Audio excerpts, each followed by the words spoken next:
Everyone, and welcome to this session on Math Labs. This is a panel discussion, and we're really very happy to have practitioners talking to us about the activities they've tried in different math labs.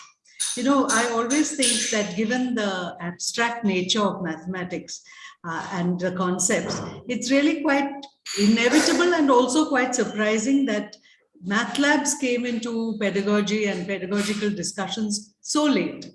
And I'm really very happy that there's so much thought given to it now. We were having a discussion and we thought, what really constitutes a math lab activity? And we came to the conclusion that it will have elements of observation, of discussion, of exploration, of group activity, conjecture. So obviously a student's process skills as well as a student's life skills are being developed through math lab activities. And this is not contained to a particular stage of education. We see that it will extend right from primary and up to undergraduate. And so the experts who we have invited today for the discussion are from 4 stages of education. We will start with primary education, and our first panelist is Mr. Nagesh Waikar. He is an assistant teacher at Shivneri Ashram School, Jwala Bazar. So, Mr. Nagesh, welcome to our panel, and we look forward to your presentation. Okay, thank you, everyone.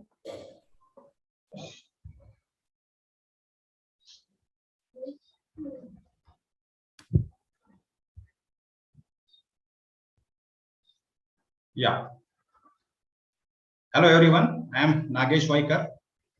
I am assistant teacher at Shivneri Ashram School, Jawla Bazar, which is tribal residential school. I am today presenting math lab activities in primary school, learning math by doing, thinking, and discussing. My work is inspired by Professor W. Sawyer's ideas, Navnirmiti Learning Foundation's Universal Active Math Program, teachers and students at my school, and Parvani Astronomical Society. Is it possible to make every child comfortable with mathematics? Many children learn to speak 2 languages before the age of 5 years. In my school, there are students from tribal communities. They can speak even more than 2 languages. Means every student can have ability to learn mathematics. So I got question, why do they fail in school math? What do we see around us? Generally, people can either do math well or afraid of math. Math can be learned only by understanding. It can't be learned by rote. There is a Chinese proverb, I hear, I forgot. I see, I remember, but I do, I understand. What is important, every child doing math and understanding that is most important. How can we make every child comfortable with math? That is question to me. Active Teachers Forum is a forum of teachers in Maharashtra. Then I met Dr. Vivek Monjero and Gita Mahashabde of Navnirmiti, and I started following their Universal Active Math Program. So we should teach math concepts in a familiar language of things, actions, pictures, etc. Children should do activities themselves and think for themselves to discover the concepts. Graded problems in the language of things is the key to every child's learning math. So we will do some activity. My student is there, Advait. Show me 5 fingers of your one hand. Okay, he is showing 5 fingers. Okay, Advait, क्या आप मुझे अपने दोनों हाथ use करके 5 fingers बताइए? 4 plus 1. Yes, he is showing 4 plus 1. Yes, you can show in another way. 3 plus 2. Okay, he is showing 3 plus 2. Yes, in another way. 0 plus 5. 0 plus 5. Yeah. Now he is doing math without using pen, pencil, Yeah. So what is universal active math? Universal active math has two-step pedagogy. In first stage, understanding a new concept in the familiar language of activity and things. In my school, in my ashram school, there are 50% students came from such class who are first generation learner. They don't know the language of numbers. So the language of fingers, the language of things is a familiar and natural language to him or her. And what is second stage? Translating that understanding of math with things into written language of numbers, symbols. That is the alphanumeric language of math. Now here you can observe my students. They are first understanding in things, and then that understanding they convert to their alphanumeric presentations. So math does not have single language. Math has many languages. That is the language of hands and fingers, language of words, 2, 4, the language of sounds.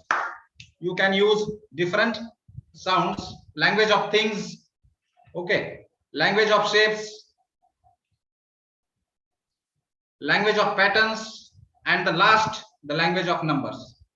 Math does not have only one language, so it can't be learned only through papers or pen or blackboard, or can't be it be memorized or learned by rote. What is UAM is joy of learning. This method builds their confidence.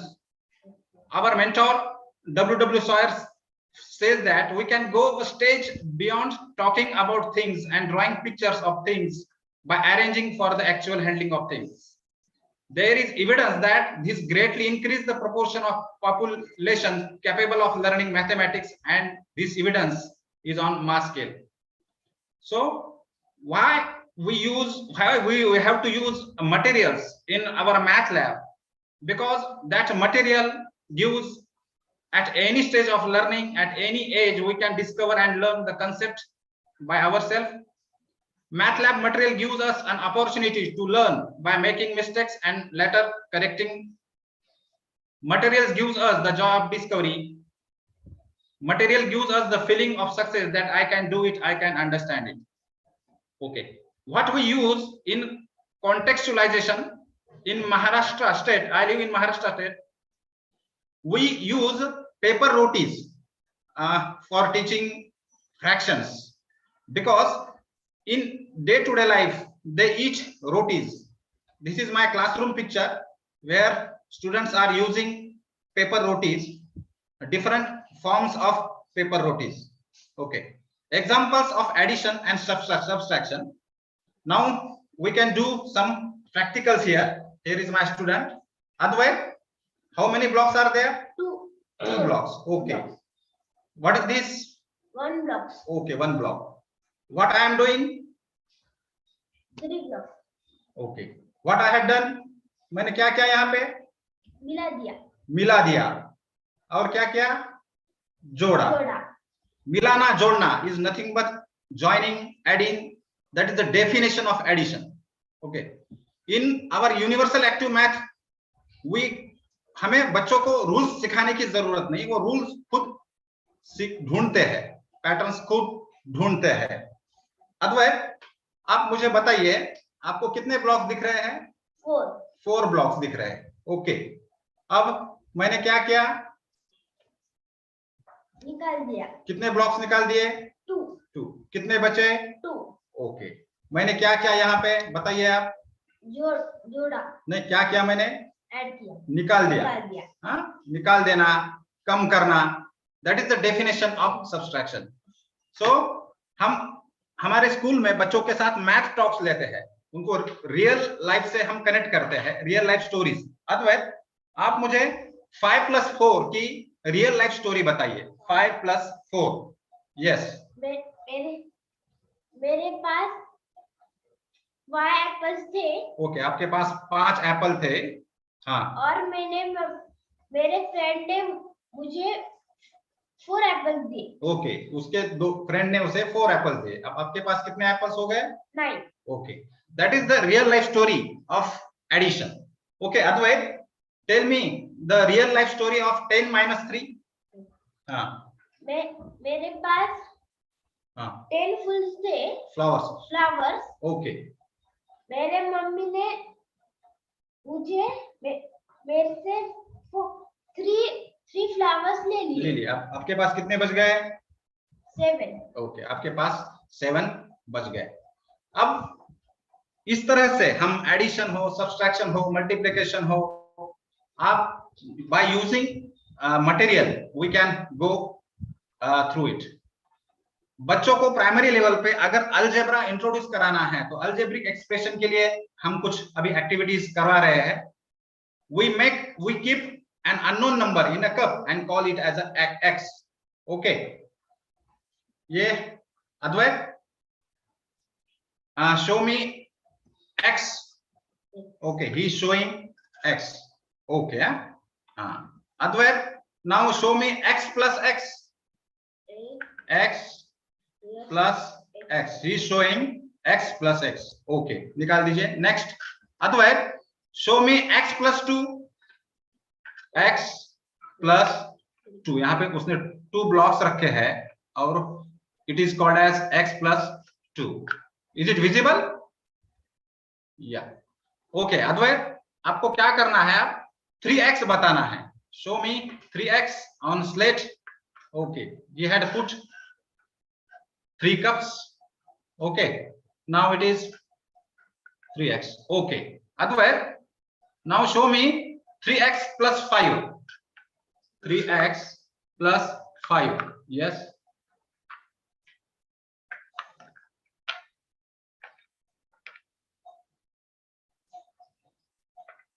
yes, now he is showing 3x plus 5. okay, Advait, अब मुझे x plus y बताइए। show me x plus y.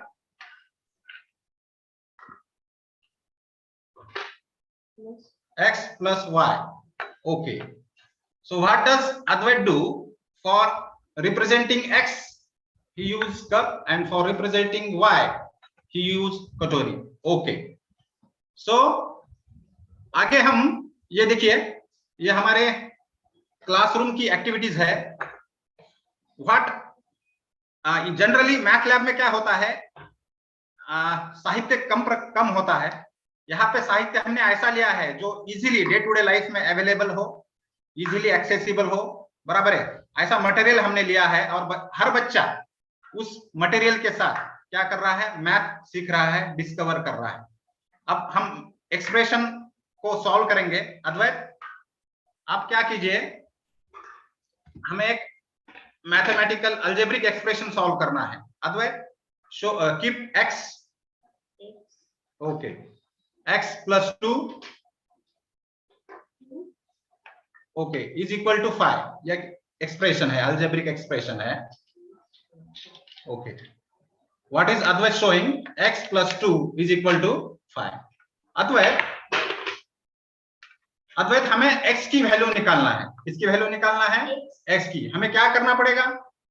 दोनों तरफ से 2 निकालना पड़ेगा। दोनों तरफ से 2। वो कह रहा है कि you have to take away 2 blocks from both sides. Okay, do it, कीजिए। Okay okay, then what will be the answer, Advait? What will be the value of x? x equal to 3. x is equal to 3. okay, Advait ने अभी without using pen pencil he has solved this expression in such a manner that initially Advait has x plus 2. yeah, he is visualizing, abstracting equation, and other side x plus 2 is equal to 5. what he had done, दोनों तरफ से उसने 2 निकाला है और what is the answer? the value of x will be 3. Okay अद्वैत, हम कुछ integers की एक्टिविटीज अभी करवा रहे हैं। ये आपका बैंक अकाउंट है। अद्वैत, आपको क्या करना है? Integers, there are integers of 2 types, positive integers and negative integers. Okay, positive integers के लिए हम क्या करेंगे? Coins, we are using 1 rupee coin. You have to put in your bank account. Advait, show me in your bank account positive 2 rupees. Okay, he is showing, okay, positive 2 rupees, and you have to show positive 2 rupees by fingers like this. Okay, this is positive 2. Okay, Advait, clear your bank account and show me positive 4. Yes. Yeah. What Advait has put here 4 coins here, and how will you show? आप कैसे बताओगे? Positive 4. Okay. Okay, thank you. अब Advait, to understanding negative, positive का मतलब है आपके पास उतने पैसे जमा है, क्या है? जमा है, और निगेटिव का मतलब है अपने पे लोन है, कर्जा है, क्या है? कर्जा है। तो निगेटिव नंबर्स के लिए हम कोकोनट शेल यूज कर रहे हैं। Advait, show me negative 1. Okay, look that he is using coconut shell, and उसको कैसे बताना है? Negative 1. Okay, he is expressing negative number. Okay, Advait slate clear कीजिए, आपका बैंक अकाउंट क्लियर कीजिए और नेगेटिव 2 बताइए मुझे। Okay, he is showing negative 2. Okay okay Advait, अब हम क्या करेंगे? बच्चों को अब इंट्रोड्यूस करा दिया what is mean by positive integers. Positive का अर्थ है उनके पास जमा है और उसको रुपीस से डिनोट किया है, और नेगेटिव के लिए उन्होंने कोकोनट शेल यूज किया है। अद्वैत, हम एडिशन करेंगे। In your bank account you have 2 rupees. Put positive 2 in your bank account. Okay, he has put, okay, positive 2. हाँ, और उसमें हमें क्या करना है? positive 1 मिलाना है। Yes, positive 1 इसमें आपने मिलाया है। So what will be the answer? positive 3. positive 3. आपने कैसे किया बताइए? एक मिला दिया, ऐड किया। हाँ, 2 + 1, ये अद्वैत ने अभी क्या किया? एडिशन ऑफ इंटीजर्स किया है। Advait, show me real life story of 2 + 1, positive 2 + positive 1, बताइए। positive 2, हाँ, आपके पास बताइए positive 2 और positive 1 की स्टोरी बताइए। मेरे पास हाँ, 2 पेंसिल थे। ओके, और मेरे पापा ने मुझे 1 पेंसिल दिया। ओके ओके, आपके पास कितने पेंसिल्स हो गए हैं? 3. ओके ओके ओके, अब now we can make another subtraction. Okay, Advait, आपके बैंक अकाउंट में 1 rupees रखिए। Okay, you have put 1 rupees, और उसमें नेगेटिव 1 ऐड कीजिए। या what he has done, he had put positive 1 and he had put negative 1। अब मिलाइए दोनों, कितने होते हैं बताइए? 0. The answer will be 0. How is 0?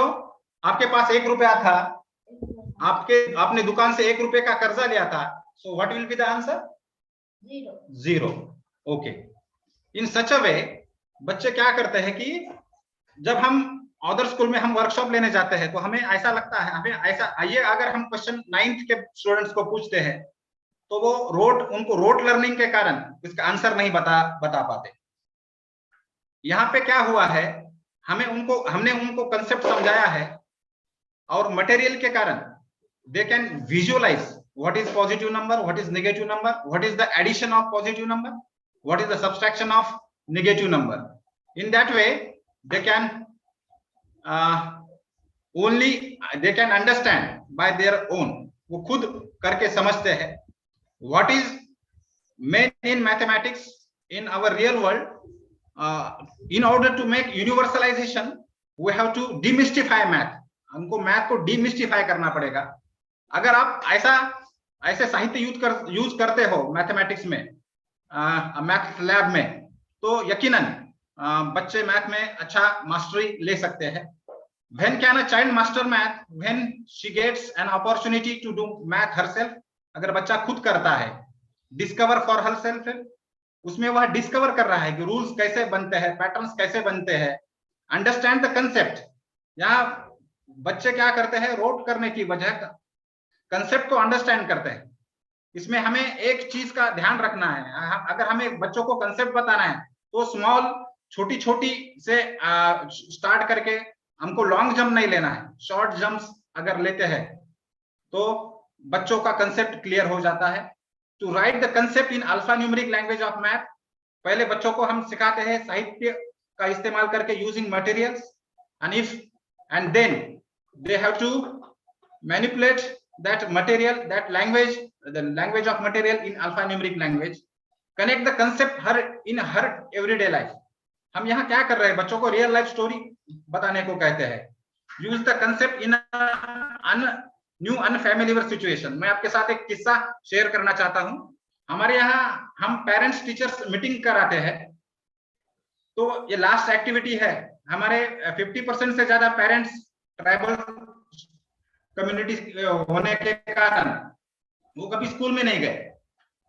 यह एक्टिविटी हम एब्स्ट्रैक्ट एक्टिविटी को हम कैसा करते हैं, ये जो एक्टिविटी है इंटीजर्स की, addition of integers, negative of integers, हम बच्चे जब प्रेजेंट करते हैं तो उसका answer parents within 5 minutes they give the answer, what is the answer of -3 and +2, so the answer will be -1.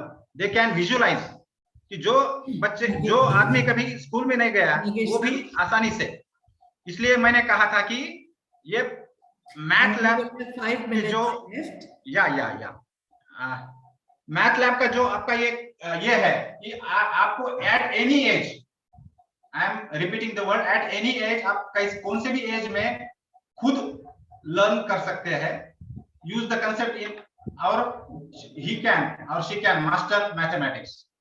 अगर आपको यूनिवर्सल एक्टिव मैथ के बारे में कुछ जानना है तो Navnirmiti learning, there is website, please note down www.navnirmitilearning.org। यहाँ पे पूरा concept, teachers manuals, copy left की तरीके से यहाँ पे अपलोड किया है। It is freely downloadable. There is a YouTube channel of Navnirmiti Learning, and we believe that everybody can do math, every child can do math. So there is a Facebook page, everybody can do math. You can please visit and discover the joy of learning. Here is my email address and here is my contact number. Thank you for giving me this opportunity. Thanks. Thank you, sir. I think I like best the fact that for you, the math lab is not a room where the children go to do math activity. Yeah. For you, it is in a conversation, in a story, in a picture. And that came out so well. Thank you, Advait, for illustrating all these things to us. It's really a pleasure to have you on this panel too. We'll go on to our next. हम उससे कहते हैं, okay. Lab in a carry bag or lab in. Yeah, lab in a carry bag. That's a good term. Okay, so if you have any questions, we will take them all at the end of the 4 presentations. But please feel free to post them in chat. Our next panelist is Jeenath. She is doing her PhD at the Homi Bhabha Center for Science Education, and she will share more about her PhD topic. But currently, she's working as a research fellow at the Center of Excellence at the TIS. So, Jeenath, welcome to this panel. And Jeenath will be sharing more about middle school math lab activities. Thank you, Sneha, and thank you, Nagesh sir. You actually set the bar really high by showing the actual practice with those activities. So it was really interesting seeing all of them. I may not have that interesting session, but okay, I'll give it a try. So yeah, I'll be mainly focusing on the math lab I have experienced at HBCSE. And again, it's not like what Nagesh sir has presented, but it's more like a space devoted where we have a lot of manipulatives and like a lot of things to play around with. And it's like I got a lot of my research ideas from here. So I would also think of Maths Lab as a thinking lab where I do get a lot of like new ideas to work around with. So, okay. So yeah, to broadly kind of say the philosophy behind Maths Lab at HBCSE is that it is developed by the team of math educators who were actually also practitioners. In the Math Lab devoted at HBCSE, we also have some camps with the students during vacations and also during our research program. And many of the ideas actually emerged during those intervention and those trial lessons, and lot of activities were also developed through those practices. So broadly, the approach that is followed in Math Lab at HBCSE is actually a blend of both the learning from math education research and also from cognition research. So in Math Lab, we had a lot of hands-on activities and which uses a lot of manipulatives like concrete materials. And that kind of allows students to explore and find new mathematical patterns. And lot of the pedagogies that are based on it kind of also extending from those manipulatives or those patterns. We also kind of try to represent it on the board through drawing or through symbols and the kind of stories that Nagesh sir was saying. So also kind of for, let's say, for fraction, we have stories like Nagesh sir was saying, like chapati distribution. So we can also have something on juice or mixing juice or something beyond fraction to moving it to proportional reasoning and connecting it with other topics. So, and yeah, so I'll come to it. So as one of the main point which I said, that the activities that are used in Maths Lab are not restricted by school syllabus and tries to cut across different topics of mathematics. And we draw a lot from research and also the pedagogical practices that we try here in our Math Lab. And there is immense stress given on understanding student strategies, allowing them to express it whenever they are doing it, and also use reasoning. There is not much interest on the answer, but what kind of reasoning they are doing, what kind of strategies they are doing, and how they are expressing it in the Math Lab. So I will focus on one topic, as Sneha already said. I'll focus on my research topic, which is on area measurement. But I'll start with measurement and then also say why I chose area measurement. So, there are these set of measurements very commonly found in our day-to-day life, like for length measurement, time measurement, angle measurement, and also temperature. And we have some tools or instruments to measure that. So, yeah, so I would come to area measurement, but before that, I would like to say even these tools, we do have the affordances provided by these tools, but we know that each of these tools had a lot of conceptual components assembled within it. So, for example, in the scale, we know that children's they could broadly compare, but these are the stages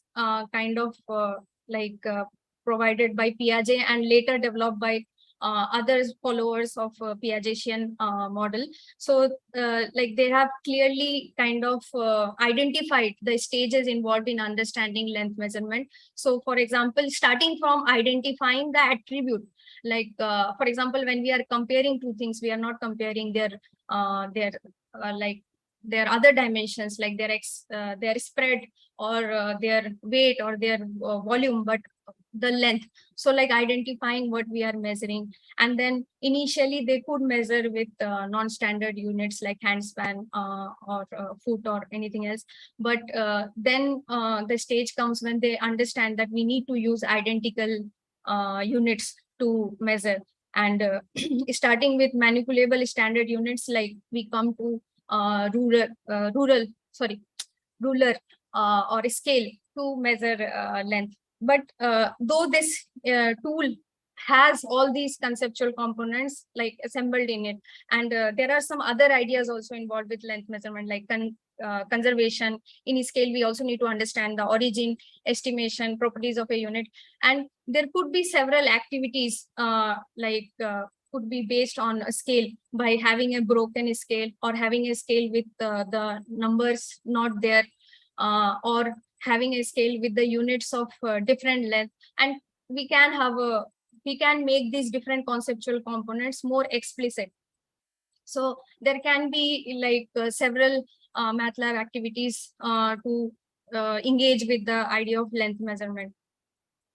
Then even in angle measurement, I have just identified few misconceptions with angle measurement. So one is that many times the students confuse angle measurement with the length of the line segment, or they confuse with the linear distance between two line segments. But there can be, like, again, this our protector actually gives us a lot of like kind of affordances in understanding what exactly is the angle measurement. And I have just picked some pictures from our MATLAB. I'm not claiming that these can be used to introduce angle measurement. Of course, there can be more interesting tools to introduce angle measurement, but these are some of the things with which students can engage with the concept of angle measurement, and like also seeing the relation between angle and distance and height and other stuff. Okay, now moving to area measurement and why I picked area measurement. So basically, for some other measurement, we did have some instruments, but when we come to area measurement, we don't have any tool or instrument to measure area. And what all we learn in our school is that area of a square of side A units will be A square, and the area of a rectangle will be length into breadth.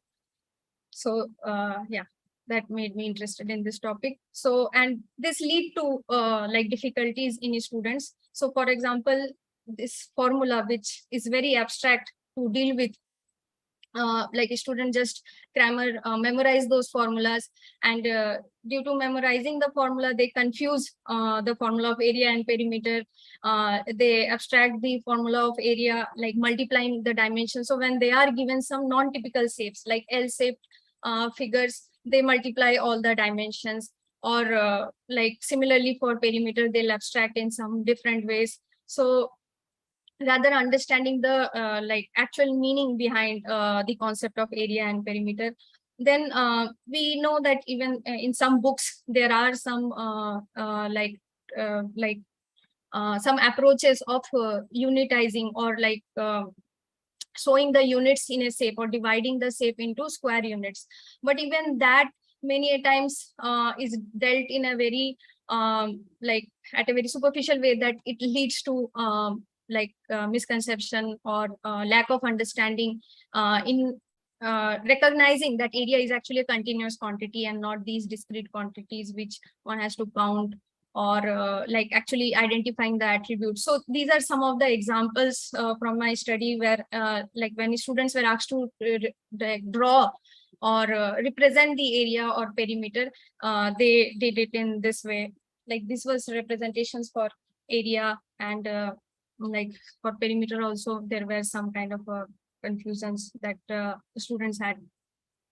So yeah, I've covered many of the things which were also reported in other literatures.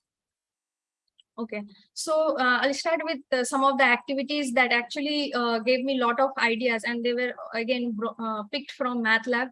And also these are being widely used. I think they are there in many textbooks also. So I'll start with this example. So in MATLAB, when we do this tangram activity, we actually start with a A4 sheet paper or some sheet of paper, and we create those pieces by folding and cutting. And and the idea behind doing all this is to actually let students explore the different spatial characteristics and attributes of the pieces and shapes, and the relation between each other, and whether the relation in terms of unit and the area, like what is the value of like pieces in terms of the other piece or other unit. And like once they get all these pieces, they were also asked to arrange these pieces to get different shapes. So like to also kind of like emphasize that with the same set of shapes we are getting with the same set of pieces we are getting different shapes, to like kind of emphasize that how conservation is maintained across these arrangements. And as Nagesh sir was also saying, like kind of connecting it with different topics. So from very kind of this geometrical or spatial exploration of these pieces, we also move to a more numerical understanding by actually quantifying each pieces and assigning a numerical value to one piece. So for example, if we assign a numerical value to the triangular unit, we can actually estimate the total value of all the units in terms of this small unit. And similarly, we can also choose to like assign a value to this square unit. Then the total of all this unit, like one can calculate, it will come out to be like 8 units or something.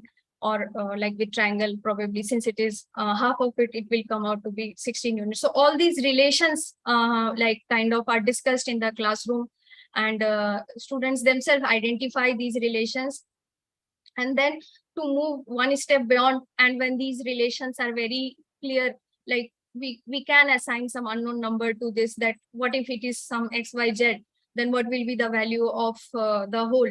Then they clearly see the pattern that it will be 8 times the square, or it will be 16 times the like the triangle. So that identification becomes more evident like with these progressions, with these one by one step.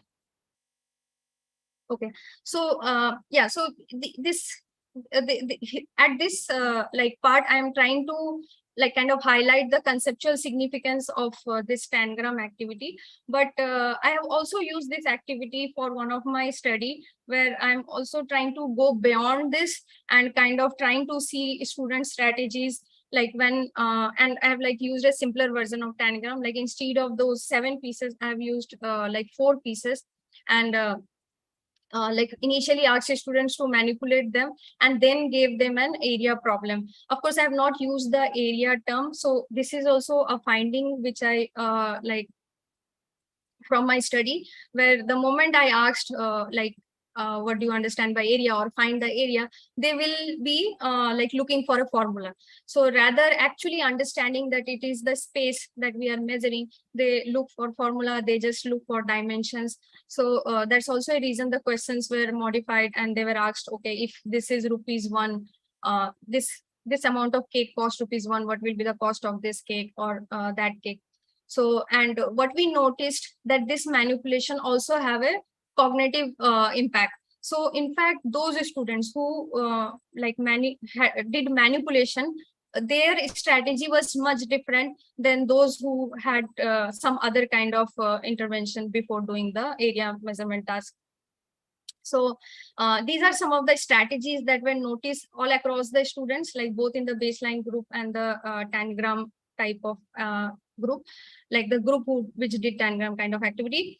And we noticed that there is some difference in the students which did the tangram activity. So manipulation not only have a kind of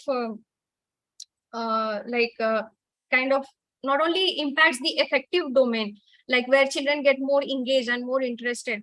So like I'm sorry to say, but we used eye tracker, and which kind of records the eye movement, like where all eye are moving, and gives the eye coordinates. So using the video data and this data, we found that apart from the effect, sorry, you have about 4 minutes left. Oh, I'm so sorry. So maybe I should rest. So basically, apart from like they had more fixation points, and this, they also showed that these interesting strategies where they are shifting the pieces to make the whole, rather just relying too much on counting of the units. And these are some of the results of the study. Okay, and there are a few more activity which kind of inspired me to understand or see area measurement in a very different way, considering the challenges that I saw in students' understanding. So again, over relying on the formula, like kind of stops students from seeing that it is measuring the space or counting the space. So geoboard is also another way of introducing area. So here, given this is 1 unit, a student can find any kind of shape which passes through the nail or these points. They can find the area by dividing it into like some manageable parts. So for example, this shape, one can find the area of this shape by dividing it or completing the rectangles and then halving the rectangle to get the area of that triangle. So yeah, and on last activity, which I should mention, it's also in our math lab, and many of these activities are available in our website. I'm just mentioning that because these are something that excited me to pick up this topic. So another is missing area problem. So here, if you see and try to find the area of this shape, you will see that these are like 8 units and these are 8 units. So the total area will be 64. But the same pieces, when they are rearranged, so if they are rearranged in this way, you can guess the area. Anyone wants to say what is the area or write it in the chat?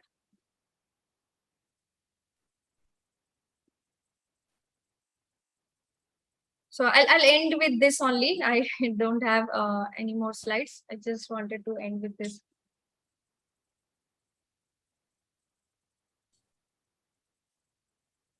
Or shall I keep sharing for some more time? Or Yeah, somebody has posted 65 square units. okay, let me share one more time. Like I want you to guess the area of both these shapes, like shape A and shape B.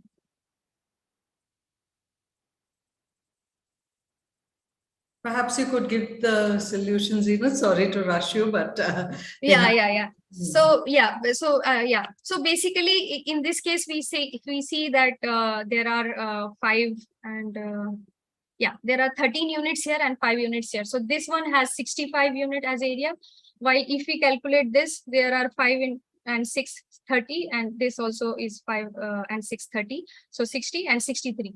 So 64 unit turn into 65 unit, and here 64 unit turn into 63 unit. So it kind of surprises everyone, like area is not conserved and all. But basically from this this kind of gives a very fertile ground to introduce the idea of Fibonacci numbers and how as we increase, as we move. So Fibonacci numbers are the set of numbers like 1 1 2 3, where you can find the number by adding the previous 2 numbers, and how if we go like beyond 5 or 13 of the Fibonacci number, their ratio approaches a constant kind of a number, which is also called many times golden ratio. And that is the reason there is a very small space. But since the slope of this line and this line are almost same, it seems very difficult to find that. With less number of squares, it is visible. But as we move, increase the number in the dimensions of the shape, it is hard to find. So yeah, I would like to close here. Thank you. Thank you, everyone. Thank you, Jeenath. You obviously have a lot to share, and I'm sorry that the shortage of time gave you so little scope for discussion. I'm sure you will get many questions at the end. Our next panelist is Swati Sircar from Azim Premji University, and she says maths is her second love, drawing being the first love, and she loves all hands-on activities. But knowing Swati, I know that it's not just hands-on, it's fully minds-on, because she's thinking, she is touching, she is hearing, she is doing all kinds of things when she does math activities, and we look forward to her presentation.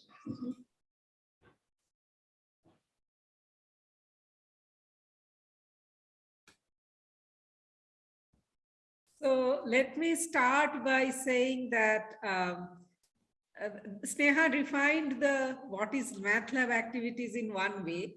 And I believe sometimes it is good to have sufficient amount of resources. So if you are exploring an idea, which may be stated to you in few sentences or one question, whatever. In order to explore it, if you have all the necessary things, which may be manipulatives, which you can make yourselves. Beyond, I think, middle school years, from middle school onwards, most of the manipulatives can be made by children and should be made by children, using things that we typically throw away. Any box is a very good raw material for making manipulatives. So that kind of, there should be enough resources so that you have opportunity to play with them to ignite your imagination. Now, GeoGebra also is a great tool for that, because as any digital resource, it doesn't have any scarcity problem. You can just add more and more things and draw more and more and keep going. Okay, so ideally math lab activities should always start in the primary, definitely by middle school, definitely not only at the high school level. Okay, because the moment it is high school, what looms in everybody's mind is board exams. There's no avoiding that. Okay, so the scope, while on one side the scope increases tremendously, the practicality of board exams ruins that to a great extent. So let's see what can be done. So I have kind of tried to color code it. So greens are things which can be done at the secondary level.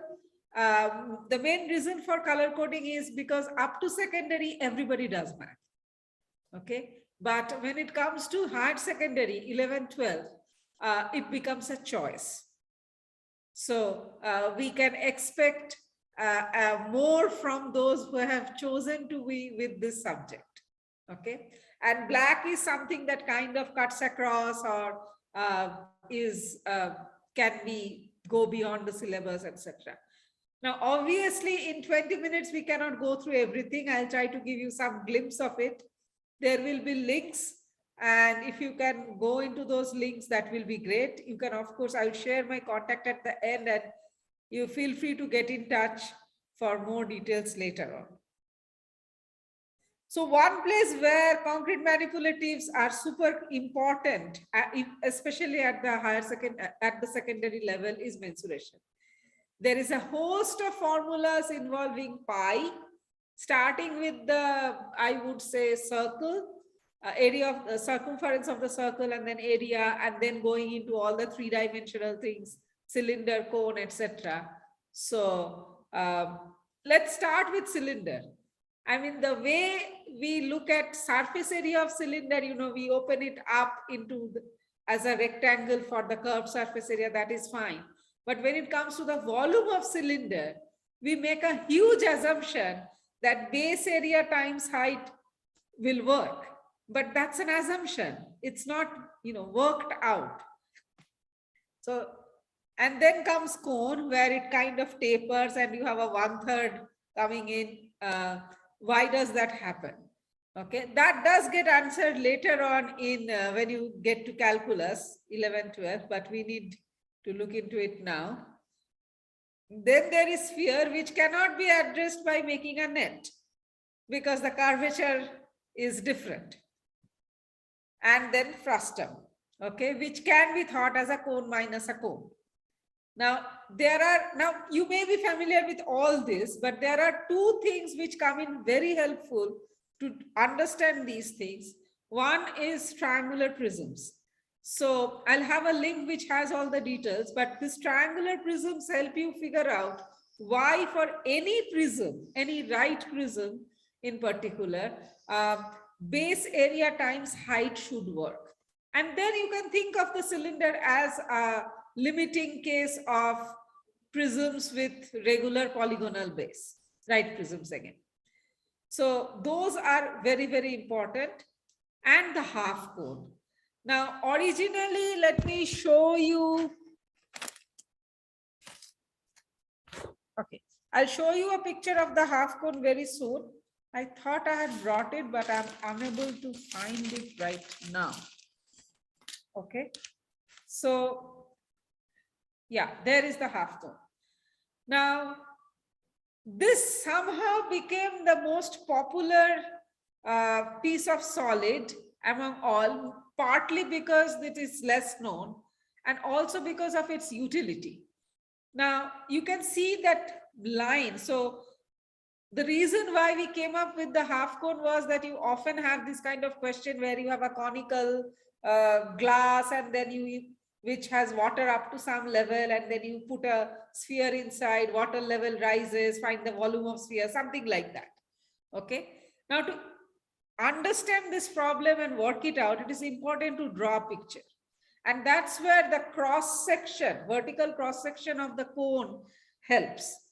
And this is why this half cone was created, to help people show children how the cross section is an isosceles triangle. But it turned out to have other advantage, because you can clearly see the relation between the slant height, the height, and the radius. And this was actually mentioned by some teacher who was using it. So, so far since then, it has been, a very popular model. So with these, you can visualize if you have these models, and you can ask students to make nets, by specifying the various dimensions, like, the height should be this and the radius should be this, etc. And so on and so forth. And they have to use construction and a lot of mathematics to come up with the net, precise nets. Okay.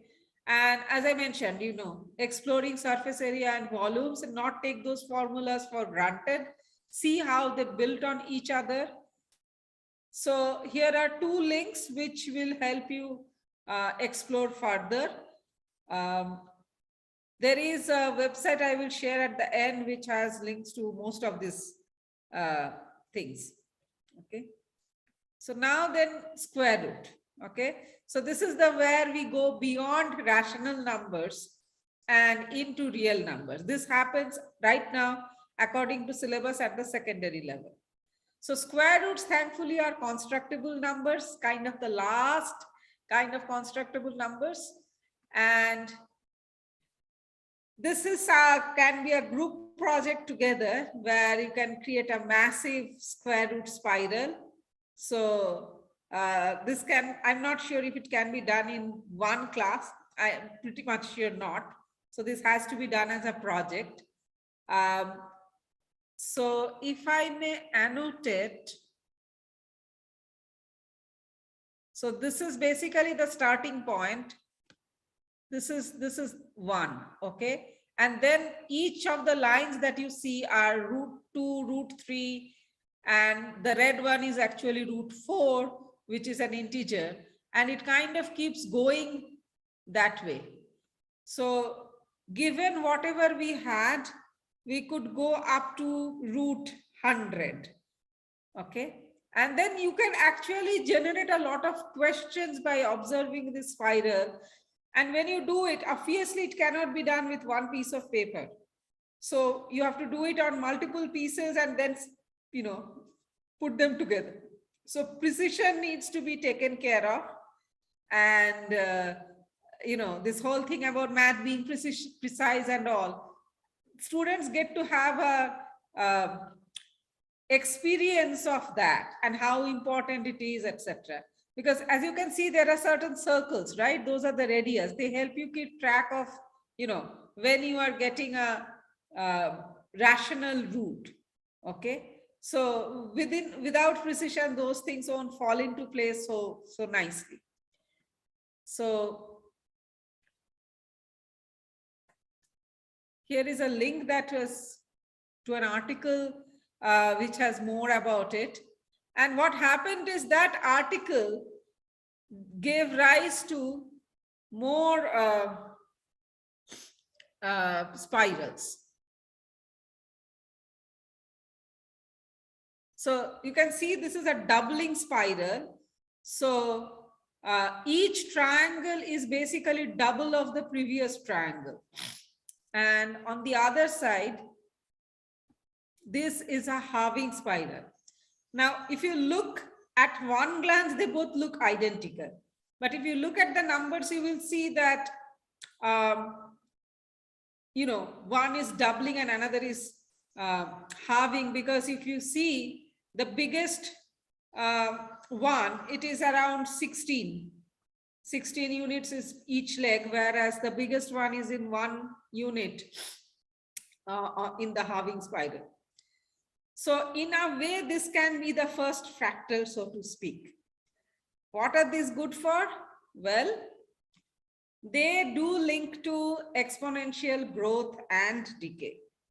Also, once it's, it spirals and kind of, then you see two triangles overlap, one tiny and another really large one. They represent powers, okay? If you compare the areas. So what are those powers? That's something interesting to explore.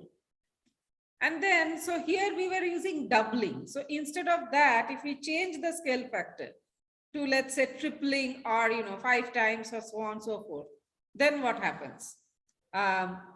In this case, the loop closed after 8 triangles, but will the loop close for n equal to 3, n equal to 5? And if it doesn't, is there any way we can make it close? And if so, how?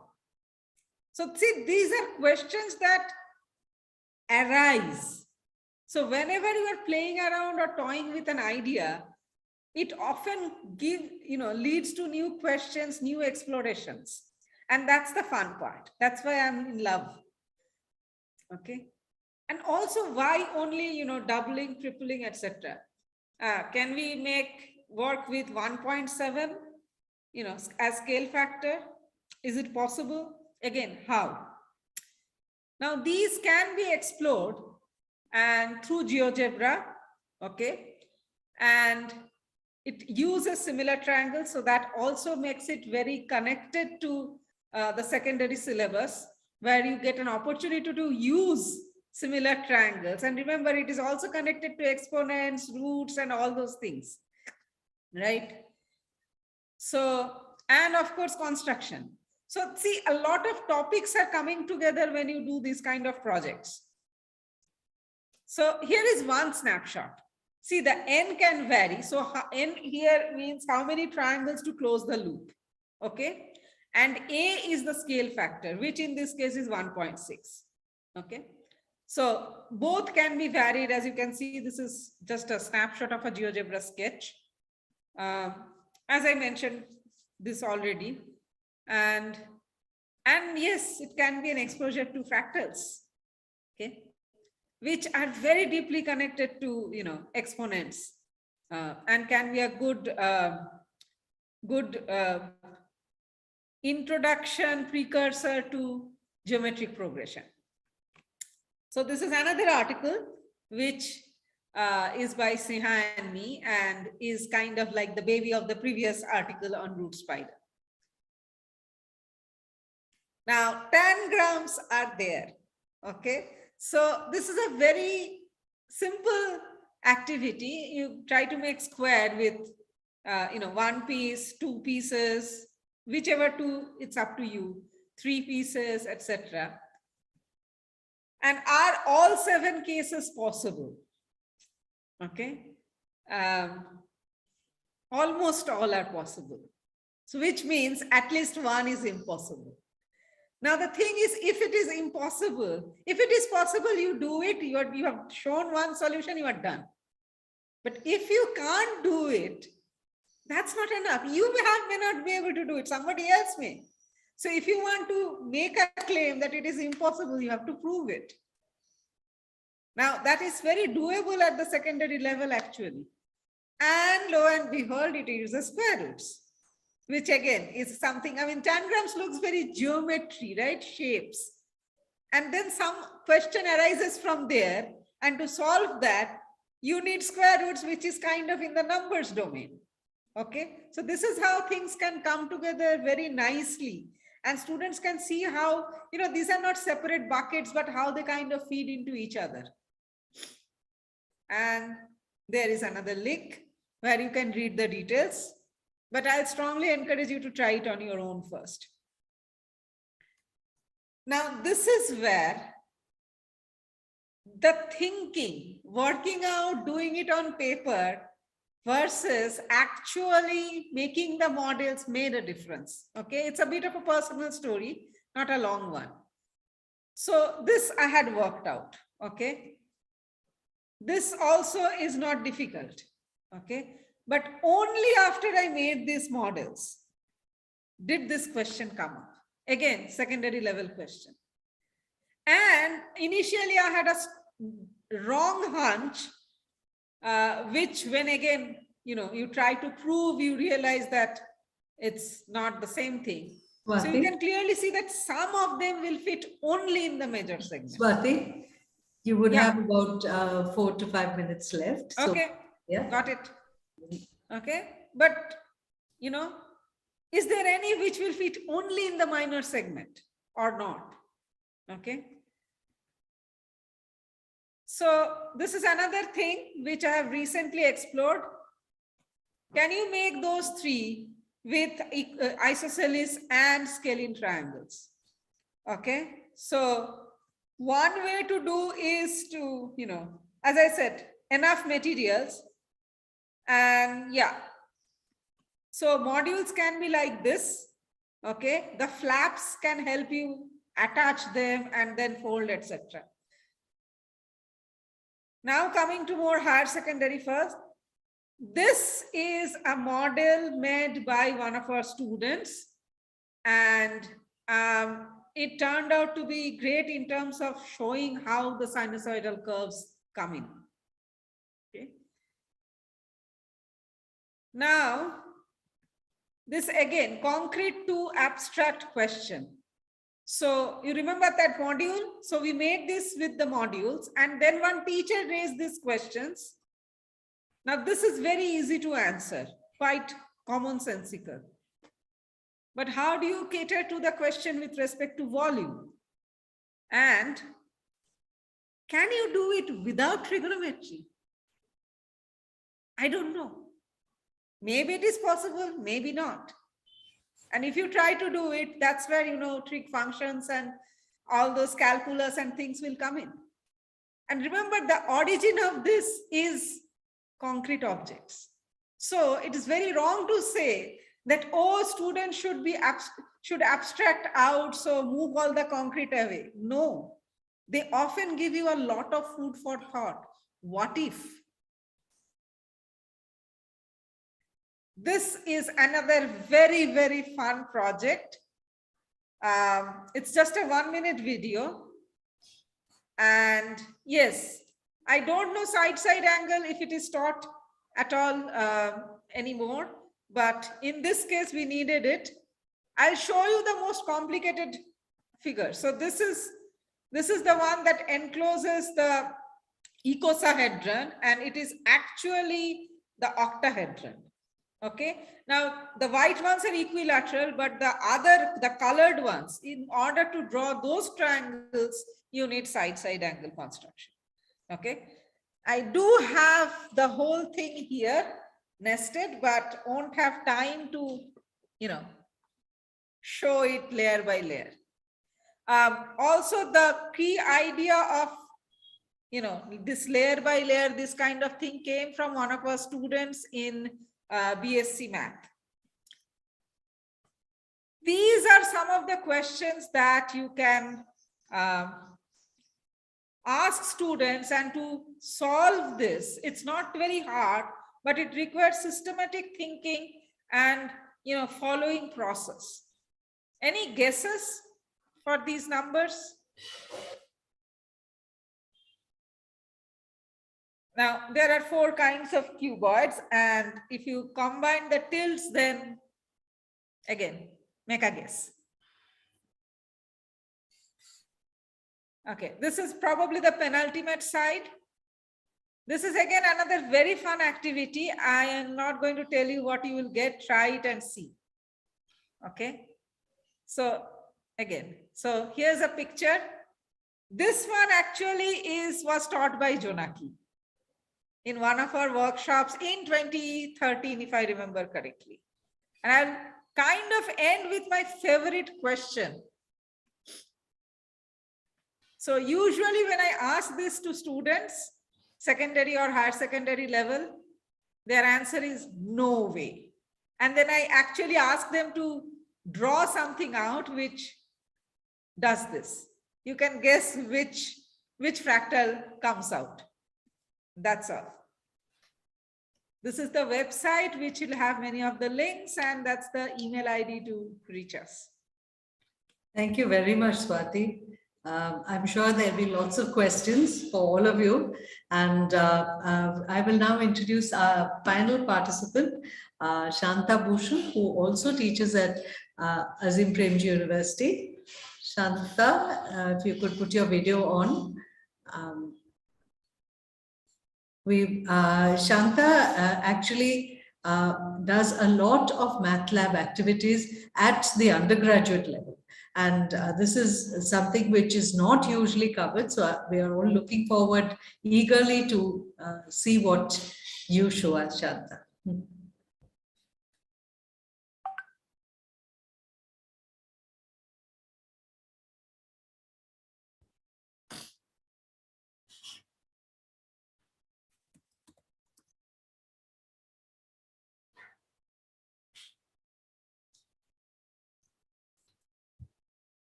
Shantha, if you could unmute.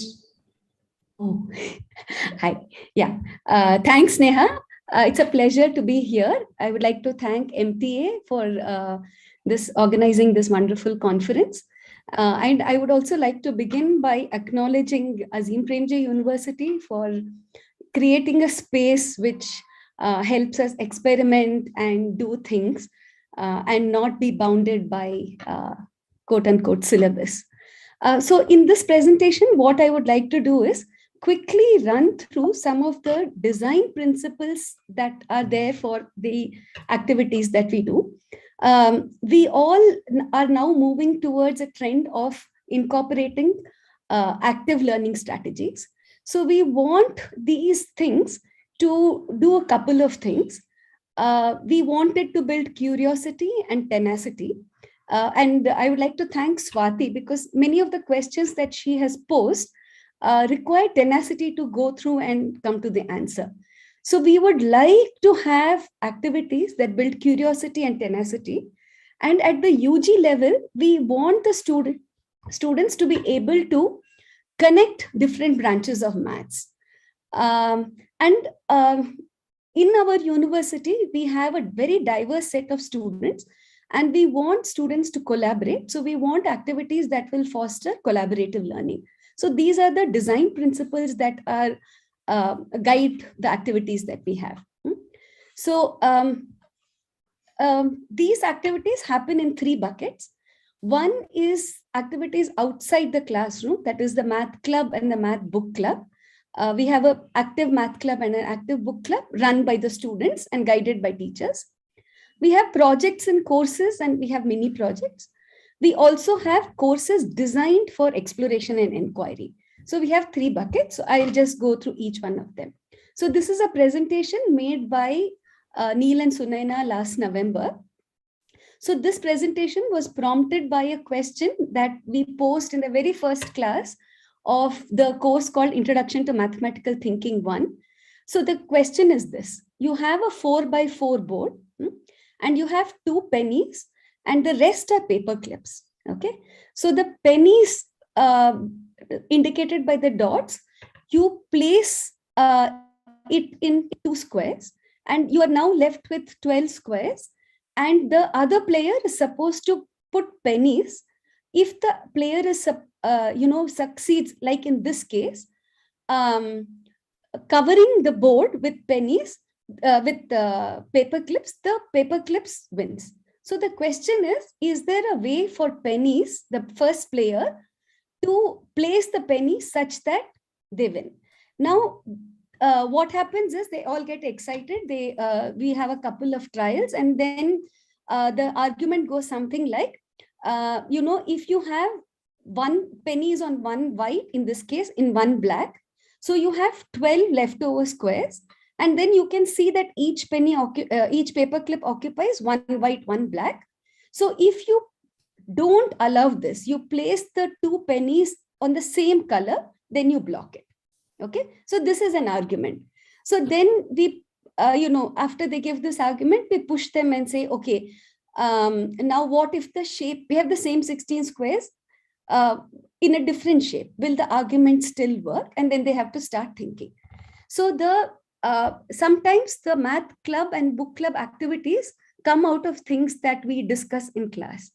So this is one thing that went well. In the math book club, we listen to podcasts, we discuss books, and currently this is Divakaran and Mohan and students of first year playing something called the Ultimate Tic-Tac-Toe. So Ultimate Tic-Tac-Toe is a board where you have a board of tic-tac-toes. So I'll just show the drawing. So this is from a book by Math Games with Bad Drawings by Ben Orlin. So this is the Ultimate Tic-Tac-Toe. So in this, what you do is you have 9 boards of tic-tac-toe, and there is a rule by which you play. So if your person starts with an X, the next player has to play in the corresponding board. So if this is a 3x3 board, third row, first column, if I put that, the next player has to go there. So this leads to a whole lot of branching strategies, and it it's an open-ended question. So you can ask, what about 5x5 board? And you can take the exploration in various directions. So this is a very rich place for such explorations. We also have projects in courses. So our courses, we have 11 maths courses. They build mathematical thinking, probabilistic thinking, algorithmic thinking. We focus on content in discrete and continuous domain, and we try to give a grounding in tools and techniques. So at this point, I want to refer to the presentations that were made by the earlier presenters. And Swati came up with a very important point of abstraction, that in high school, the minute there is X and there is algebra and then there is calculus, so there is a push towards early abstraction, and that kind of does a lot of damage. And we are quite aware of the damage that it does. So at Azim Premji University, we have been wondering how we can help students now open up. So most of the activities that Swati suggested is something that apply well to our BSc students as well. So there are those kinds of open-ended projects, guided projects. So I'll give some examples of things that people are doing. So my colleague Shailaja has these projects where you look at the probabilistic elements in traditional Indian games. Now in dice, normally when we play Ludo or any of these games, you have a dice with numbers 1 to 6. Whereas when you play a traditional Indian game, in South we call it Dayakate. So you have two pieces and with different numbers, and they add up. So on one you will have a blank 1, 2, 3. So this is a cuboid. The two ends don't have numbers. So these are only numbers on 4 faces. So you will have blank 1, 2, 3. Similarly, on the other Dayakate, you will have blank 1, 2, 3. So this leads to some very interesting questions about, why was this kind of dice invented? In probability, when we study dice 1 by 6, all things are equal, probability is 1 by 6. So this leads to a lot of open-ended questions about what would be the probability, how is the shape, volume, density of these pieces, how does it affect? She also looks at some, the snakes and ladders game, which is very interesting game that children play. So why exactly do we have the placement of snakes and ladders in that position? What if we change the position? How would the game change? There is this game called Pallanguri in Tamil Nadu over here. Oh, I didn't put the picture. Sorry, I missed putting the picture.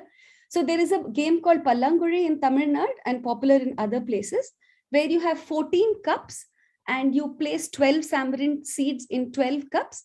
And then you have rules for distributing that. So many questions arise. So what if we had fewer cups? What if we had fewer seeds? Does the first person have a winning strategy? So these are some of the interesting probabilistic projects that we have tried. Other things that, so JAM does some small projects in a very interesting course that he offers called Nature and Methods of Maths. So we make columns and we ask very interesting questions that lead to a rich interplay of geometry, graph theory, and algorithms. Another project that we have been trying, again, this is Shailaja, is looking at just life around us in the campus and trying to understand the data that we get from that. So how do you model lift arrival? So when students come, that's a big problem that they have. 8:30 class, 8:25, everybody wants to use the lift. There is a jam. How there is breakdown of facilities. In the canteen, we have, we see some patterns. So what are the patterns that are happening in life around us? And these are closely integrated with the course that is taught. And just like Swati pointed out, there's a rich interaction between fractals and art. We have tried doing crochet, we have tried paper cutting. And again, like Swati pointed out, many questions are open-ended, and especially Swati's question about, you have a curve that is, the area is finite, but what about the length of the curve? And these are mind-boggling questions. The fourth point that I want to talk about is modeling surfaces. Now, we have a course called Calculus of Several Variables, and it's a standard course across BSc. Now, the issue with this is that visualization becomes hard. So when you have function of, even visualizing function of one variables is hard, but you can use GeoGebra or any CAS. But when we do functions of two variables, how bizarre can they be, and how, what exactly will they look like is something that we do in our courses. So this is visual, this is tactile. And again, we can ask a whole lot of questions. We can ask questions about, is there a plane such that I can place the surface and it won't fall down? Will it wobble? So we can ask these kinds of questions. Can you find surfaces that, so if you blow soap bubbles, you get nice spherical things. What if I take a wire and make it into some loop and dip it? What will I get? What if I get if I crochet Sierpinski triangles? What rules will I use? This is something that even Jonaki has talked about earlier. So these are a couple of open-ended projects that we use in our courses. So this is a picture of the second year class. So here we were trying to find the tangent space.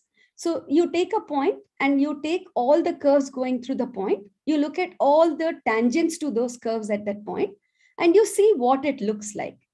And when we were, so what happened was we were trying to use GeoGebra to plot the functions of the curves.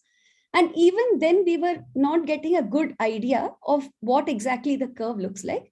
So we did a session where we used clay to actually look at the visual representation and convert it into a 3D representation, which was not easy.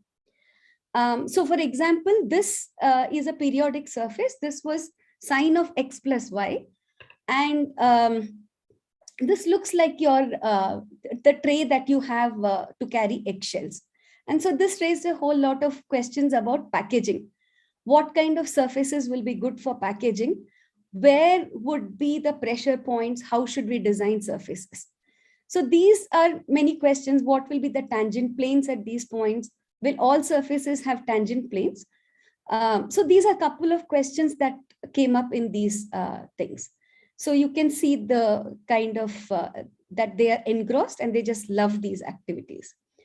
So now I gave some examples here about things that we have in courses or students are interested in mini project. In addition to this, I want to, Sneha, how much time do I have? Shantha, you have about 5 minutes left. Okay, quickly, very quickly then. Okay, 5 minutes. So I want to talk about 2 courses that we have designed. One course is called Introduction to Mathematical Thinking. And the objective of this is to facilitate inquiry-based learning, precisely for the reason that all the presenters already mentioned. This is learning for life. You learn to explore, you learn to abstract. So the guiding principles have been that in this course, we have 2 inquiry-based learning courses in the first year. One is on calculus, one is on combinatorics and number theory. We have worksheets that are low ceiling but high floor. They facilitate abstraction and generalization, and they're very foundational. They are not high funda. And they, when we do this, it opens up the minds of students to actually not going to the formula. So for example, we do permutations and combinations. We phrase it in the language of functions. So what are we counting? Are we counting all functions? Are we counting one functions? Are we counting onto functions? And we ask them to look at the 11th, 12th standard problems and phrase it there. And then of course we develop tools to figure out how many one functions, how many onto functions.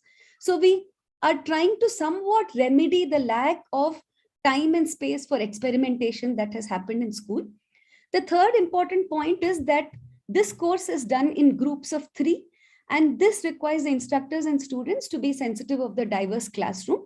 So what we get out of a byproduct of the inquiry-based learning over here is understanding students, understanding teachers, understanding all people around us. So this is one course we have run for 3 years, and we are very happy with the way things are going. The other interesting, okay, there's a lot of blah blah here. So basically what we have done is we have introduced a course called Experiments and Maths. Experimental maths is a term that has been around here. So there are 2 people, Borwein and Bailey. Experimental maths has a large aspect of computation for developing both computational and mathematical thinking. So this is very dense in terms of text. So here, what we have done is we have gone a little bit beyond their definition of experimental maths to include construction of objects. So in this course, we have 2 parts. One part is origami. So something Swati mentioned about origami. So for here, in the first 4 weeks, we have constructed pentagon. We have constructed heptagon through origami, which we know we cannot do using compass and scale. And the reasoning for that about why certain polygons cannot be constructed using scale and compass is something that is taught in abstract algebra course. So the students are able to actually, it forms a bridge between the very abstract courses of algebra and analysis to actually through construction, they are able to relate. So this is one part of the course. And so yesterday we just finished a day-long viva with the students who are doing this course. And it was, I was happy to see that they were opening up and they were able to verify some of the facts that they had known earlier. But also I was a little sad to see that how much they still depend on rote. So what is the, if you have a regular polygon with n sides, what is the angle at each vertex? You can easily, in origami, you can just fold the polygon, you get triangles, and then you can see, okay, 180 into n, and then you subtract 360. So this kind of thinking is developed through origami, and I wish we could do more of this in schools. But even at the undergraduate level, these activities help build the ability for the students to explore and investigate and know that maths can be fun. So I think that message that maths can be fun is something that we miss out very often. And so this course does that. So I'll stop here. Sneha, time over? Just about. Thank you Okay. so much, Shantha. Yeah. Okay. Thank you. Yeah. I think, each of you all have taken us through an entire journey, and I'm sure that all of us are wishing we were back as students in your classes again. We can't have a math lab session without hearing from Jonaki Ghosh. So I will just ask you, Jonaki, to quickly share a few thoughts and maybe some activities which you yourself have tried. And then we will take the question and answers. At that time, you will be unmuted. Please raise your hands if you want to ask a question. You can also post in chat.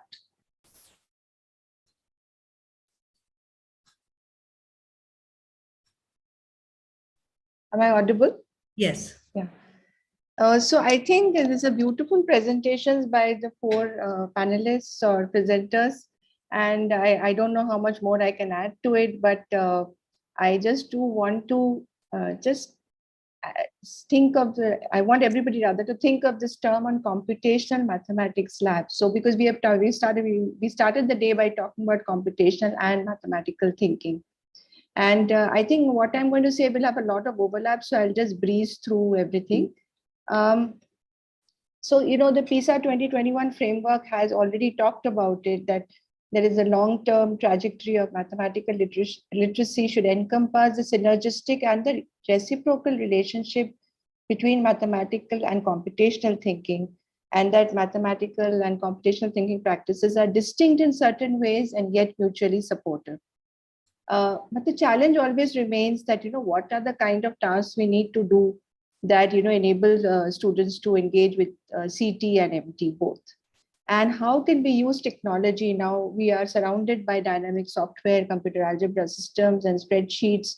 Spreadsheets have a tremendous role to play, and this has recently become more of a research interest of mine, but because spreadsheets are not that well appreciated, I think.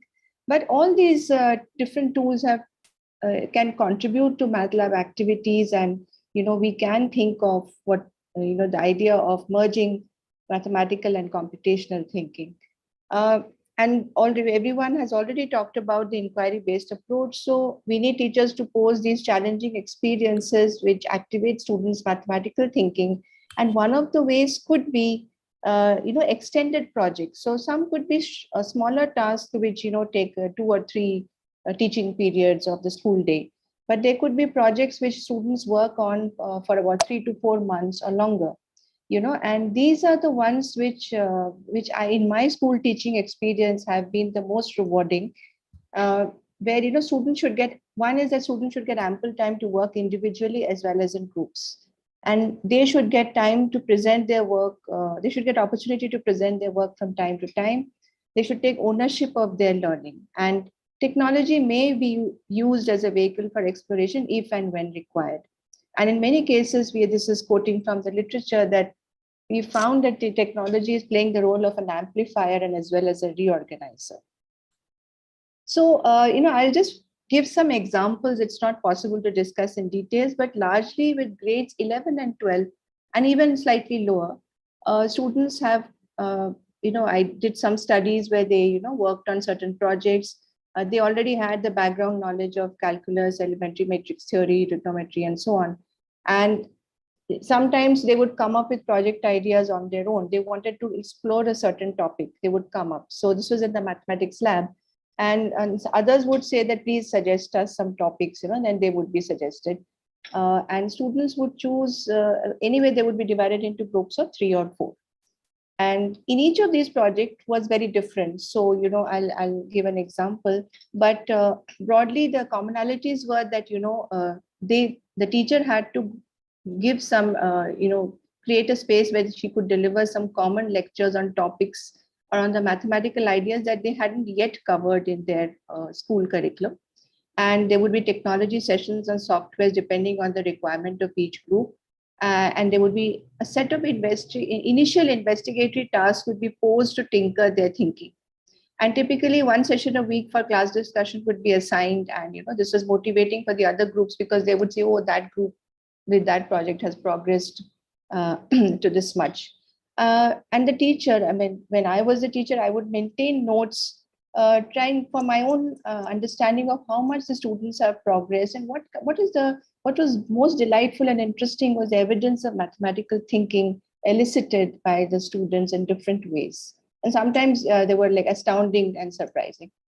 So these are some of the popular projects over the years. And again, I'm talking about a span of 12 to 13 years. And over these years, students would come to mathematics lab. And again, I'm talking about students who are of the grade 11 and 12 level. So the topic of genetics was always a very alluring to many students, especially those who are from the biology background, because the mathematical concepts of matrices and probability was already done by them in class 12. But they would explore things like, can you predict the genotype distribution of a plant population after a certain number of generations? Or in cryptography, they would study some of the well-known algorithms and then try to see, can they come up with their own cryptographic method? Or if there is a well-known method, can they write a code to make that work? So in those days, C++ was the language that was being learned, and more recently, people switched to Python. Looking at Newton's method and fractal patterns. Now, these are all the topics that you see here are definitely well beyond the school curriculum. In fact, some of them are even beyond the undergraduate curriculum, so to say. But one could make students scaffold them and give them opportunities to explore these ideas, which would later on students would come back and say that, ma'am, we studied that topic in school and that really created a love for mathematics. So though I'm doing economics now, but I really love mathematics, and even more recently, the topics of cellular automata and so on. So I will not go through this because we want audience to be discussing, but I just want to say that fractals, Swati has talked about, and this is something, it is outside the school curriculum, but I really so feel that it should be brought into the school curriculum, because geometrical fractals like the Sierpinski triangle, carpet, these are called snowflake, and more complex ones, Pythagorean tree and others, these really provide opportunities to students. They cut across topics, and they enable students to look at ideas pictorially, numerically, graphically, symbolically, using multiple representations. For example, if you want to create the picture of a fractal, you can use GeoGebra, you can use Mathematica, which has inbuilt commands. You can use Mathigon, where you can put pieces together and make copies of them and build larger pieces. If you want to explore the fractals numerically, you have spreadsheets. And the mathematical concepts right from middle school, that of area, perimeter, then coming to secondary school, geometric sequences, identifying self-similarity, and going beyond, that is computing fractal dimension, and even looking at matrix transformations. This entire range and gamut of things can be done using fractals. So, fractals are in nature, so I won't go through that. But something like a Sierpinski triangle construction, students see the growth process and then they tabulate, they see a tabular representation, they come up with recursive rules. Recursion is not that much emphasized enough in school curriculum. And you can pull out a spreadsheet and see the number of shaded triangles and what is happening to the shaded area, and you can immediately graph it on a spreadsheet. So numerically, graphically, and symbolically and pictorially, the rule of four, so to say. And what is self-similarity? They're sitting inside larger, higher stages, are previous stages of the fractal. So we can see all of that. So students have a wonderful time, whether it is the caught snowflake, which you see, and what happens to the enclosed area leads to a beautiful discussion on geometric sequences.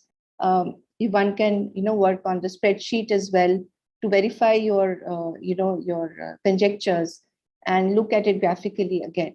Now, these are students, this is a snapshot of students' work who use an isometric dotted sheet to hand draw the caught snowflake, and she did it beautifully. And there are students who even, when we had to, talk about matrix transformations, so iterated function systems, basically, how does this single segment become this? And for leading from here, the stage 0 to stage 1, which is the Koch curve, what matrix transformations are required.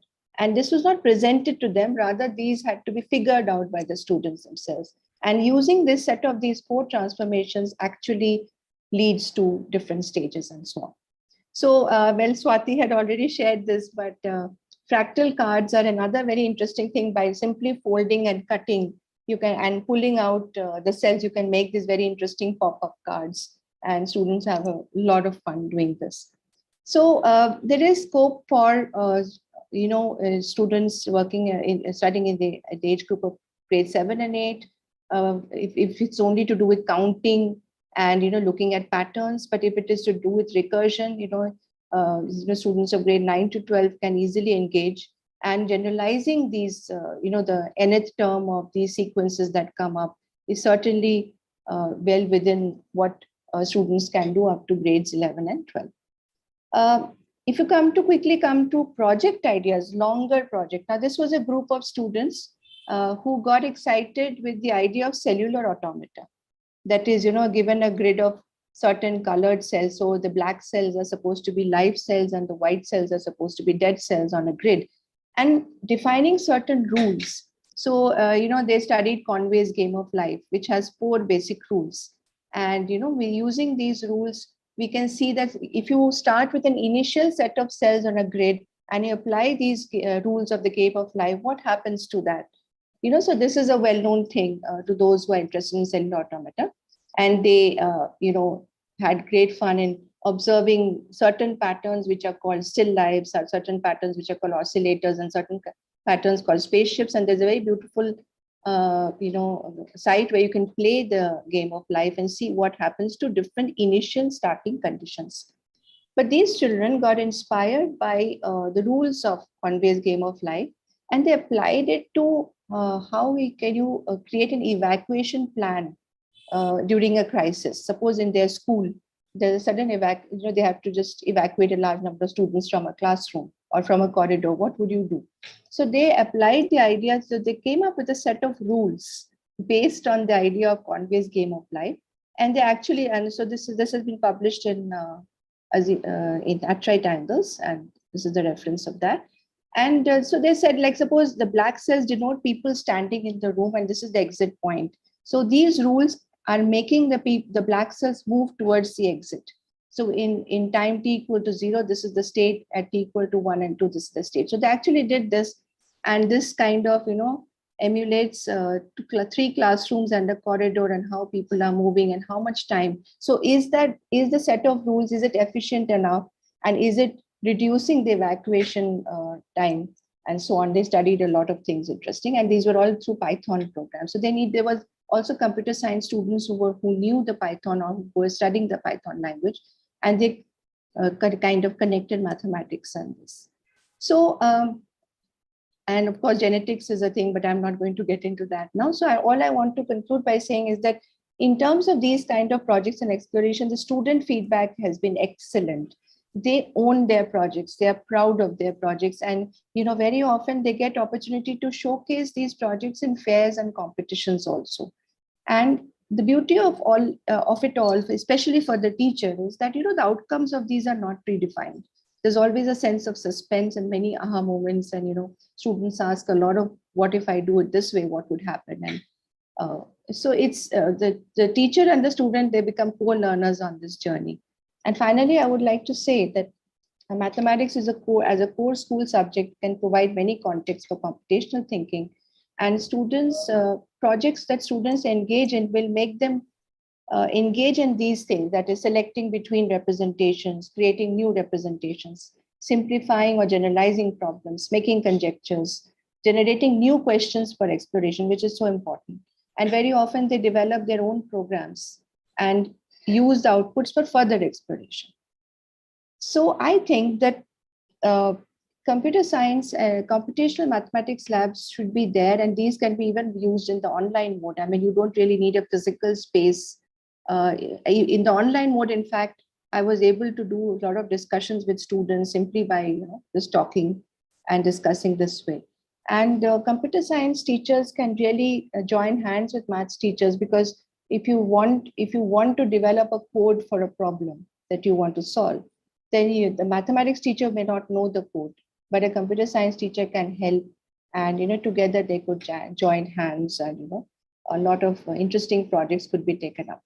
So this is the case I wanted to make for computational mathematics lab.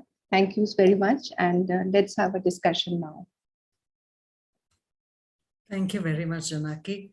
And yeah, it's been, a kind of exciting but very fast-paced tour from, through the land of math labs. And you have received enough links to follow up on any particular topic which interested you. As Jonaki mentioned, the math publication at Right Angles also has a text-based section which carries investigations of the kind which Jonaki has described. I'll ask for questions now, and Manoj has unmuted you all, so if you could raise your hand, I will call on you.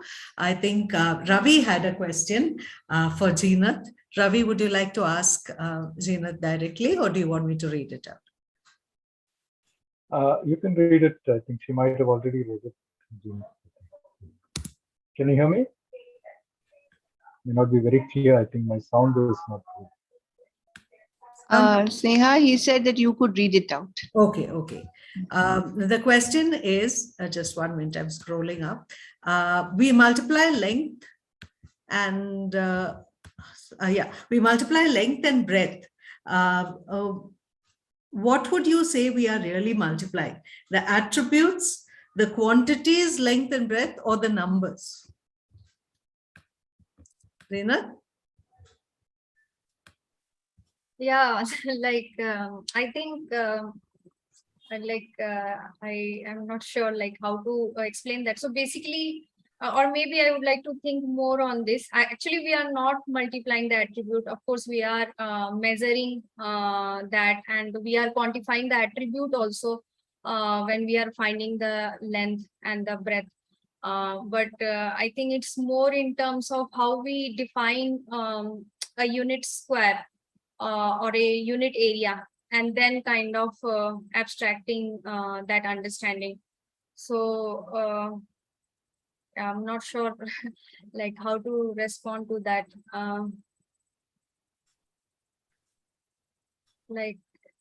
But I feel it is interesting to see these things. My personal understanding is we are not multiplying the attributes. Attributes are the we recognize in the sense which dimension we are looking at, and when we quantify that and multiply, then we kind of get the area or something. But how to best understand this, I think I also need to think about it. Okay, so Ravi says, thanks, Jeenath. It's not an easy question, and I don't know myself, but I think it has to do with the definition of the square as unit. Right. Yeah. So, thank you. We have a question from Jam. Jam, would you like to ask it? This is an open question to. Yeah, I mean, it is a general thing for the panel, because I have seen in many discussions, this thing keeps coming up for many colleges or secondary schools wanting to start math labs. So I thought that MTA, it would be good to spell it out also. I mean, what would be a good bottom line for a good math lab in terms of material requirements? I mean, people on this panel have enormous experience. So And Swati has already posted a link which shows a kind of baseline requirement for materials in a math lab. So that will definitely help. Anybody else on the panel who would like to, Shantha, you had described a very exciting math lab. And So Jam knows this, but I just wanted to spell out. Yeah. So we are in the process of setting up a laboratory. We are now calling it a studio, not a laboratory. So the idea is that we will have 3 things that happen there. One is it's a space that will facilitate communication between people. So it's a space where you come and talk maths. The second one is there will be a space for computational work. So get some heavy duty desktops. We are also going to get a 3D printer, and we will also have a space which is called the building space, where we have a laser cutter, we have different kinds of tools, like all kinds of saws and things like that. So we have two professors from Srishti who are guiding us in this. Gautam and Lavanya, they are guiding us in this, and what we hope to achieve is to see the actual opportunities for understanding maths by making things, and like all of us have been mentioning, and also an application, and to get out of this very boring statement that maths is useful, but actually show it in practice that it is useful. Yeah, thanks. Yeah. I just have to mention that at Azim Premji University, math space uses a lot of waste material. In fact, we tease, we say that our catch line is Kachra De, because whatever waste, tea bag boxes and toilet paper rolls, Swati can give an entire list of math materials which she's made from waste. So that too is, something which, as Shantha and Swati said, something which is a great teaching opportunity and a learning opportunity for students to make their own math materials. Nagesh had raised his hand. Nagesh? Yeah, there is a question from Asha ma'am. I would like to address. Before that, can I just add something to what you just said in terms of materials? Yes, I will just scroll up to Asha ma'am's question by the time. Swati, please talk. Yeah, so the other thing is, when you use throwaway material, there is the question of optimization, which requires more math than if you are using virgin material. So just thought we'll make that point. Yeah. So I think Trinath had also asked, and I think Asha ma'am had asked 5 minus -3, right?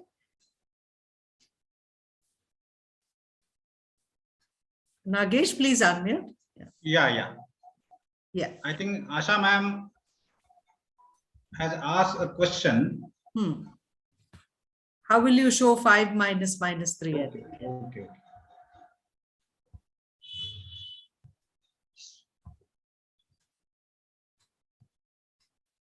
Yeah, the question is +2 minus -3. So there are two parts of that questions.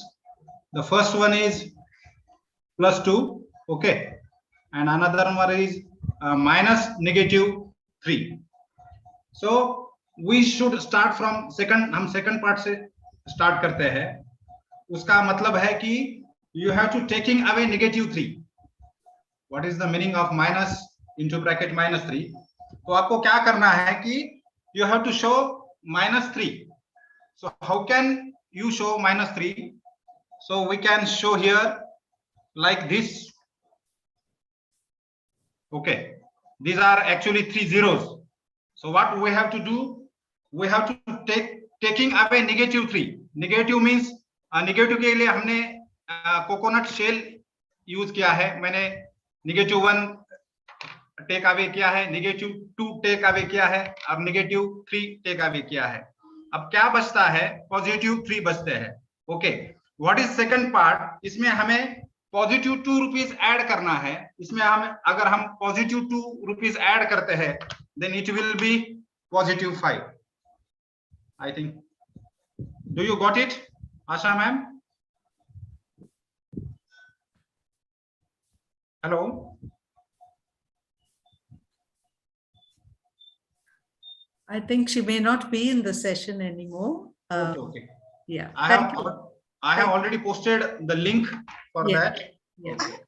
I couldn't see it because I was looking for your picture. I mean, can you repeat? Can you repeat what you said? Okay. Yes, ma'am. So first part of your question. You have to show mind. I don't know where it disappears. Is it visible now? No, Yeah. Am I visible?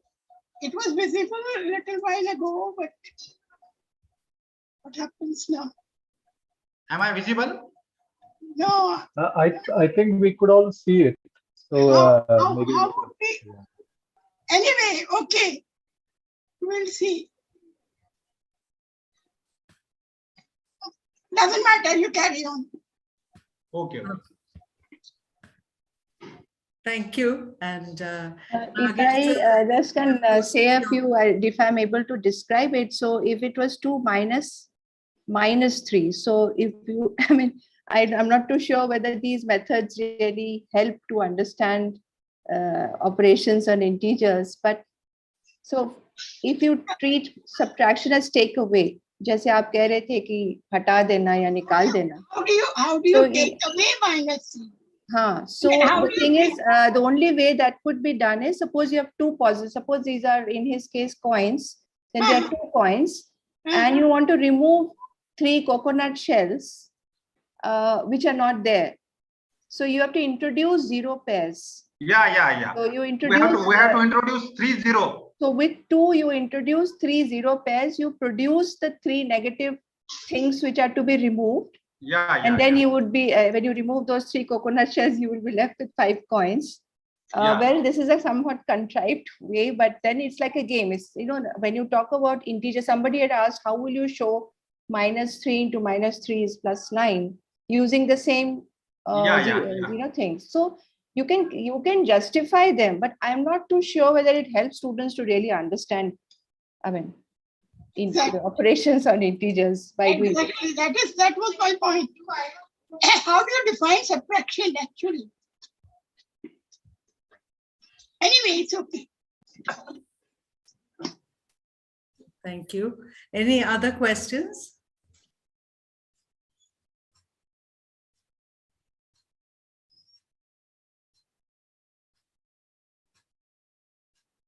Okay, so I think a feedback form has been posted, and we would welcome your feedback on this session. Thank you all for joining. I want to thank our 4 panelists and Jonaki for their very, very inspiring presentations. And I also thank the organizing committee, Manoj and Saurav and Pooja, for all the support which they gave us. We look forward to seeing you at the next session. Jonaki, what time would they have to join? Yes, I think the session starts sharp at 6 p.m. If everyone could join 5 minutes before that, it would be nice. Yeah. So we have exactly half an hour. According to my watch. So it's 5:25. You wanted to say something about the last session, the Jonaki? Yes, I just said that. Oh, tomorrow's okay. last session. Yeah. So one is that please join back today at 5:55 latest, because 6 o'clock we have the talk by Professor Ramurthy. And tomorrow's session, we have already shared a Google form. I've announced it at the beginning of the session. On the cultural program, and those who are interested to participate, please fill up that Google form. And Jyoti Sethi from the program committee will be in touch with you, because in that Google form, you will be sharing your mobile number as well.